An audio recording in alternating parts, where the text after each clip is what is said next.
வணக்கம். வணக்கம். பேர் சொல்லுங்கம்மா. என் பேர் உமாங்க மேடம். கரூர்லேருந்து பேசுகிறேங்க மேடம். அப்பாவுக்காகவும் எங்கள் வீட்டுக்காருக்காகவும் கேட்கணும் மேடம். சரிங்கம்மா, அவங்க 2 பேருடைய பேர், பிறந்த தேதி, ராசி, நட்சத்திரம் சொல்லுங்க. அப்பா பேர் பரமசிவன் மேடம். பிறந்த தேதி 21/4/1957. மகர ராசி, உத்திராட நட்சத்திரம். என் வீட்டுக்கார பேரு ராமசாமி. 11/7/1981. துலாம் ராசி, விசாக நட்சத்திரம். சரிங்கம்மா, என்ன சந்தேகம் குறித்து உங்க 2 பேருக்காக நீங்க சுமஞ்சுக்கிட்டு இன்னைக்கு பேச போறீங்கன்னு தெரிஞ்சுக்கலாமா? அப்பாவுக்கு பணம் கொஞ்சம் எல்லாம் வெளியே கொடுத்துருந்தாங்க மேடம். அது இப்ப 2 வருஷமாயும் திருப்பி யாரும் தரமாட்டேங்கிறாங்க. நாளை கடத்திக்கிட்டே தான் இருக்கிறாங்களே தவிர யாரும் பணத்தை கொண்டு தரமாட்டேங்கிறாங்க. அப்ப அவங்க கேக்குறாங்கன்னு சொல்லிதான் பரிதாபப்பட்டு கொடுத்தாங்க. அவங்க 6 மாசத்துல தந்துறேன், 1 வருஷத்துல தந்துறேன்னு சொல்லி வாங்கிடுறாங்க. ஆனா வாங்கினவங்கிட்ட திருப்பி கேட்க போனோம்னா 2 வருஷமாயும் திருப்பி தரமாட்டேங்கிறாங்க. அப்பவும் தந்துறேன்ற வார்த்தை தான் சொல்றாங்களே தவிர பணத்தை தரமாட்டேங்கிறாங்க. இதனாலே அப்பா ரொம்ப மன உளைச்சலாகி ரொம்ப வருத்தப்பட்டு இருக்காங்க. பாக்குறதுக்கே எங்களுக்கு ரொம்ப கஷ்டமா இருக்குது. 4 லட்ச ரூபா 5 லட்ச ரூபா பக்கம் வெளியே விட்டுக்கிட்டு பணத்தை வாங்க முடியாம இன்னைக்கு எங்க சூழ்நிலைக்கு யாரும் திருப்பி தர மாட்டேங்கிறாங்க. அதுதான் ரொம்ப கஷ்டப்பட்டு இருக்காங்க மேடம்.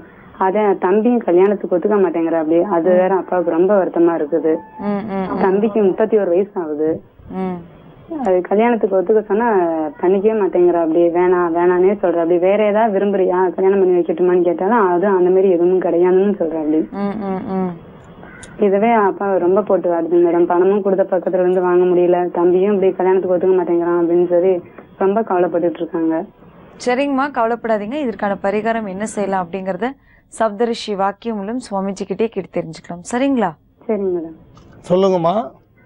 சாமிஜி, நாங்க கரூர்ல இருந்து பேசுறோம் சாமிஜி. சொல்லுங்கம்மா. அப்பா எந்த ஊர்ல இருக்கார்? அப்பாவும் கரூர் தாங்க சாமி. சரி, என்ன உத்தியோகம் பண்ணியிருந்தார் அப்பா? இல்ல, அப்பா மர வேலை தான் செய்யறாங்க சாமி. சரி, மர வேலை தான் செஞ்சுட்டு இருக்காங்க. ஓரளவுக்கு எங்களை படிக்க வச்சு நல்லா ஆளாக்கிட்டாங்க. எங்களையும் கட்டி கொடுத்துட்டாங்க. சரி.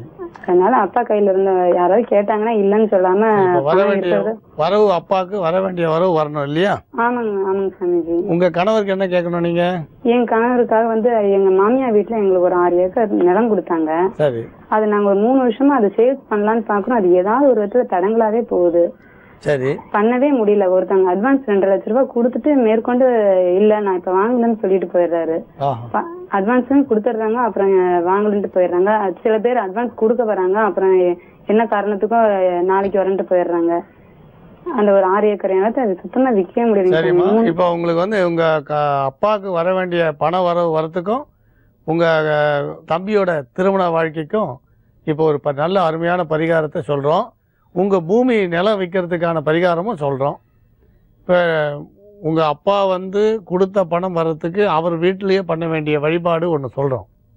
இவர் அவர் காலம்புற எழுந்த உடனே விநாயக பெருமானோட வழிபாடு பண்ணிட்டோ, முடிஞ்சால் விக்கிரகம், அதாவது பித்தளை விக்கிரகத்துலேயோ அல்லது வெள்ளருக்குள்ளேயோ வைக்கலாம். அப்படி இல்லைன்னா விநாயகர் படம் வச்சு வழிபாடு பண்ணிட்டோ, அதுக்கப்புறம் அன்றைக்கி உடனே ஆஞ்சநேயர் வழிபாடும் பண்ண சொல்லுங்கள். அதுக்கு ஆஞ்சநேயர் படம் வச்சுக்கலாம். என்ன ஸ்லோகம் தெரியுமோ சொல்ல சொல்லுங்கள். இது தொடர்ந்து 45 நாள் சொல்ல சொல்லுங்கள். 45 நாள் முடிஞ்ச பிறகு அதுக்கப்புறம் பிள்ளையார் கோயிலுக்கு போய் விநாயகர் பெருமானுக்கு அபிஷேகம் பண்ணி உங்களுக்கு நைவேத்தியம் பண்ணி அர்ச்சனை பண்ண சொல்லுங்கள். அது முடிச்சுட்டு ஆஞ்சநேயர் கோயிலுக்கு போய் அங்கே ஆஞ்சநேயருக்கு வழிபாடு பண்ண சொல்லுங்கள்.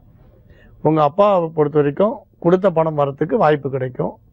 அதே மாதிரி சுபகாரிய நிகழ்றதுக்கும் இதுவே ஒரு நல்ல பரிகாரமாக அமைஞ்சிடும். ஏற்கனவே பூமி விற்கலைன்னா அதுக்கான பரிகாரம் நாங்கள் சொல்லியிருக்கோம். இருந்தாலும் நீங்கள் கேட்டிருக்கீங்க. அதே பரிகாரம் தான் உங்களுக்கும் சொல்லுவோம். அதாவது உங்கள் எந்த இடம் விற்கலையோ அங்கே 2 விதமான இது பண்ணலாம். ஒன்று, வடகிழக்கில் மண் எடுத்து சிவப்பு துணியில் வச்சு வீட்டில் வச்சு வழிபாடு பண்ணிட்டோ, அதுக்கு அடுத்த செவ்வாய்க்கிழமைக்கு எடுக்கணும். அதுக்கப்புறம் அந்த மண்ணை எடுத்து இடத்துல போட்டுட்டு இந்த துண்டை நவக்கிரகத்தில் செவ்வாய்க்கு கட்டி வழிபாடு பண்ணுறது. இன்னொன்று, இந்த வடகிழக்கில் மண்ணை சேர்க்கறதுக்கு முன்னே சங்கு எடுத்து அந்த சங்குல பிரணவம் ஓம் அப்படின்னு சொல்லுவோம். அந்த ஓம்ன்ற பிரணவத்தால் ஆவாகனம் பண்ணி அந்த சங்கு எடுத்து அந்த வடகிழக்கு உள்ளேயே ஒரு முழத்துக்குள்ளே புதைச்சுடுது. சங்கு ஸ்தாபனம் பண்ணுறோன்னு சொல்லுவோம். அது மாதிரி ஒரு பரிகாரம் இது. கிட்டத்தட்ட சங்கு ஸ்தாபனம்னு உங்களுக்கு பூமி பூஜை பண்ணச்சே பண்ணுவான்.